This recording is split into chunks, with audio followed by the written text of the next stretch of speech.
업자가 아닙니다. 정보를 신속하고 정확하게 정보를 전달하면서 객관성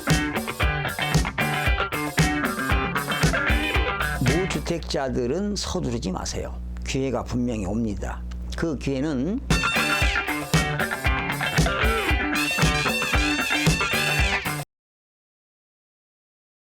시청자 여러분 안녕하십니까? 반갑습니다. 김동수입니다. 이 시간에는 강남권 부동산 시장을 한번 점검해보는 시간을 갖도록 하겠습니다.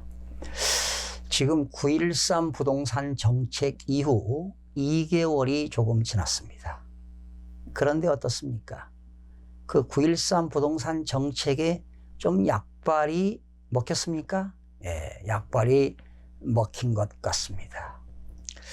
지금 강남 지역에서 호가가 떨어져도 매수인들의 문의조차가 없는 것으로 나타났습니다. 강남 재건축 단지 호가가 무려 2억에서 3억의 낮은 급매물이 속출되고 있는데요.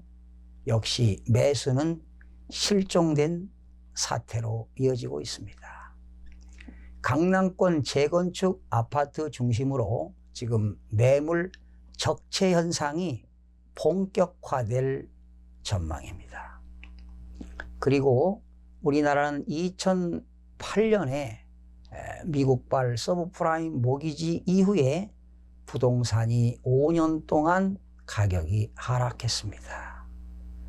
그런데 2013년도에 매매 거래 지수가 최저치로 기록을 했는데요.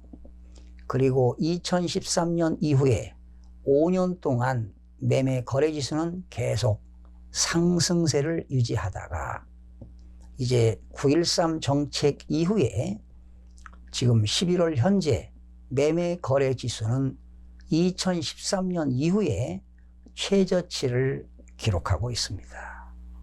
바로 거래 절벽 시대가 왔다는 것 아니겠습니까? 여러분들도 동감하십니까? 네. 특히 부동산 시장은 주식 시장과 마찬가지로 심리전입니다. 아주 섬세한 시장입니다. 지금 강남권에서 9.13 정책 이후에 한 달 동안 보합세를 유지하다가 이제 가격이 계속 하락하고 있지요. 그런 가운데 가격이 너무나 하락하지 않을까 염려스러워서 다주택자들이 매도 물건이 많이 증가하고 있다는 겁니다. 팔자 하는 물건은 증가되는데 사자 하는 사람은 없습니다. 그렇다면 매도자 입장에서는 불리한 게 한두 가지가 아닙니다. 매도자 입장에서는 현재 시장 상황을 본다면 국내의 경기 상황이 상당히 악화되고 있습니다. 그것은 여러 가지가 있지만 가장 근본적인 것은 미국과 중국의 무역 분쟁이 심화되는 관계로 내년도부터 수출 기업에도 크나큰 타격이 예상되는 것은 사실입니다. 또한 기업에서는 생산 설비 투자가 원만하게 이루어지지 않고 있습니다. 그리고 앞으로 2019년, 2020년도에는 건설업도 경기가 하향 국면을 맞을 것입니다. 또한 소득 증대가 이루어지지 않기 때문에 소비 부진이 나타나고 있습니다. 또한 실업률은 계속 증가하고 있습니다. 지금 2018년 현재 기준 우리나라의 실업률은 3.5%입니다. 그러나 청년들의 실업률은 10%에 육박하고 있습니다. 600만 비임금 근로자, 즉 자영업자들도 영업 부진으로 폐업이 속출되고 있습니다. 이런 가운데 경기 상황이 상당히 악화되는 입장에서 다주택자들이 유동성 자금을 확보하기 위해서 또한 가격이 하락하는 것을 두려워서 이렇게 매물 적체 현상이 일어나고 있는데요. 거기 중요한 건 뭐냐? 다주택자들이 전세를 안고 대출을 안고 집을 취득한 다주택자들은 대출 금리가 가파르게 상승하고 있습니다. 그러면 다주택자들의 이자 비용 부담이 가중될 수밖에 없습니다. 또한 내년도에는 종합부동산세 인상이 가시화되고 있습니다. 그렇다면 보유세 부담이 커지지 않겠습니까? 네, 여러 가지 매도인 입장에서는 불리한 점이 한두 가지가 아닙니다. 또한 지금 부동산 시장에 악재가 많다 보니까 부동산 다주택자들이 부담이 커지는 것은 사실입니다. 그래서 그들이 지금 매물을 내놨지만 거래도 되지 않지만 설사 거래가 된다 하더라도 다주택자들은 양도소득세 부담이 커진다는 사실입니다. 현재 우리나라의 소득세법상 양도소득세 최고세율이 42%인데요.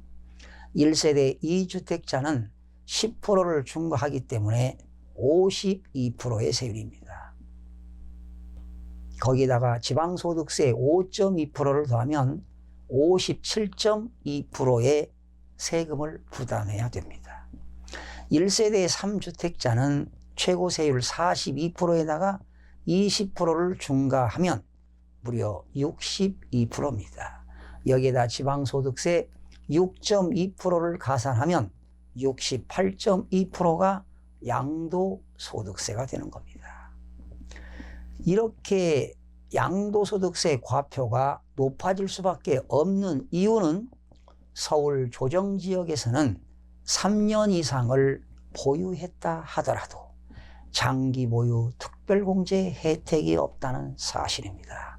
그래서 이렇게 양도소득세 부담이 커지는 겁니다.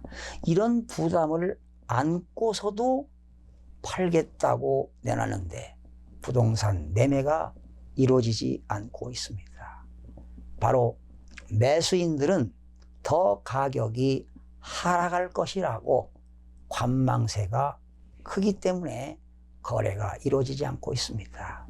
그래서 이제 2018년 말도 얼마 남지 않았습니다. 이제 한 40여일 남았는데요. 아마 40여일 동안은 계속 거래가 실종될 거라고 예상을 해봅니다. 여러분들 생각은 어떻습니까? 여기에는 시청자 여러분께서는 매도인도 있을 것이고 매수인도 있을 것입니다. 그러나 현재 매수인들 입장에서는 매수 타이밍이 아니라는 사실입니다. 그리고 2019년도는 모든 경기 지수를 본다 하더라도 가격은 하락할 수밖에 없습니다. 2020년도에는 우리나라 베이비 부모 세대의 최고점을 찍는 시대입니다. 지금 우리나라에 주택을 보유하고 있는 세대를 보면 40대가 제일로 많이 가지고 있습니다. 그리고 50대. 대한민국의 허리 역할을 하는 사람들이 40대, 50대인데 자영업자들이 폐업률도 속출하고 있습니다. 그들이 유동성 자금이 부족해서 매물들이 공급이 많이 이루어지고 수요는 부족하다면 가격은 하락할 수밖에 없습니다. 그래서 강남에 있는 부동산의 거래는 실종되고 있지만 그렇다면 호가는 계속 하락할 수밖에 없습니다. 과연 언제까지 가격이 하락할지 아무도 예측할 수는 없지만 여러 가지 과학적인 통계와 그리고 현재 국내의 경제 여건을 고려한다면 부동산 가격은 계속 하락할 수밖에 없습니다. 그런데 더욱더 심각한 것은 전세 가격은 더욱더 하락한다는 사실입니다. 그래서 일부 지방에서는 깡통 전세가 속출되고 역전세란이 야기되고 있습니다. 참으로 2019년 한국 경제에 암울한 시대가 온 것 같습니다. 이때 허리끈을 바짝 졸라매고 정신 바짝 차려야 될 것 같습니다. 특히 다주택자들의 진퇴양난에 빠진 것 같습니다. 팔고 싶어도 팔리지 않습니다. 매수인들은 관망만 하고 있습니다. 어떤 것이 좋은지 아무도 알 수가 없는 이 시대, 역시 우리는 위험과 기회가 공존하는 불확성 시대에 살고 있습니다. 참으로 암울합니다. 시청자 여러분들 만족하셨는지 모르겠습니다.